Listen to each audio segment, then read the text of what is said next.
The billabongs and wetlands are full around Birdsville.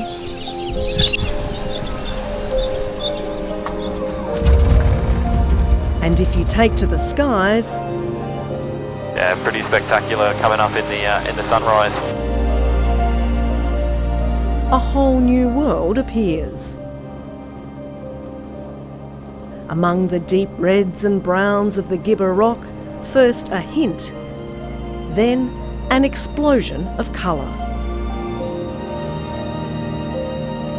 It's magic.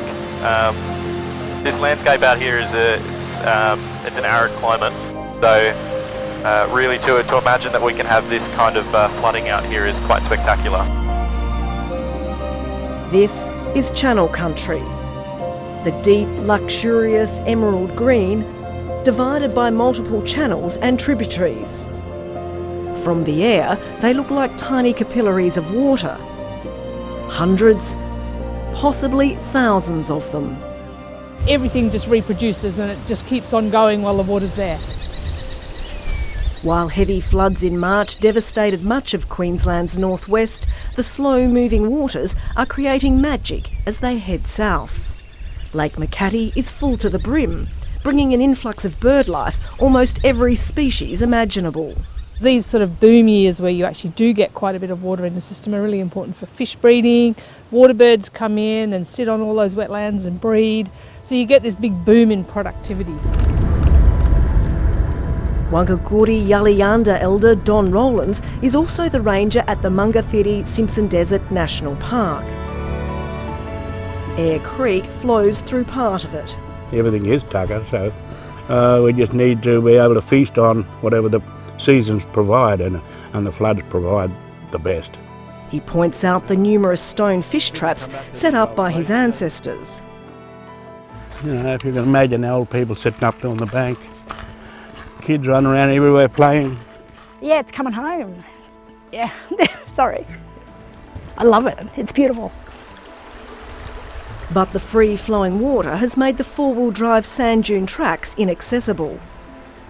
The floodwaters have closed the Simpson Desert through to Birdsville since the beginning of the year, and that's had an impact on tourist numbers. But ask anyone around here and they'll tell you it's worth it to see water like this flowing through normally dry creek beds.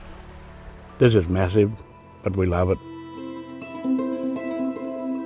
Further north, west of Boulia, grazier Brooke McGlinchey still can't believe how high the waters rose. A lot of water. A lot of water.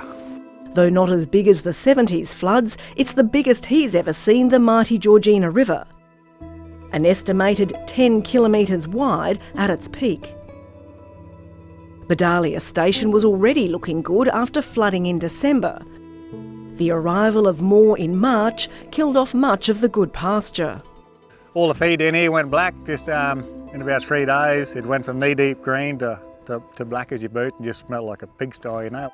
Brooke isn't complaining and his feed is coming back, but...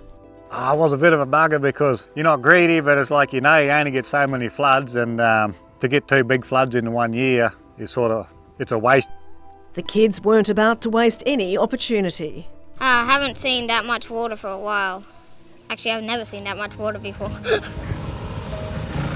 The region had been drought declared until recently. Brooke has now restocked his herd. Things are looking real good. We'll have a good season, and fat cattle just want that market to kick up a bit now. After 3 years of La Nina, people out here know it's just a matter of time before the seasons turn. Well, there's only 2 seasons, there's a flood and a drought, you know, one follows the other. But they're resilient, and droughts or flooding rains, they're determined to make the most of it. Leonie Mellor, ABC News, Birdsville.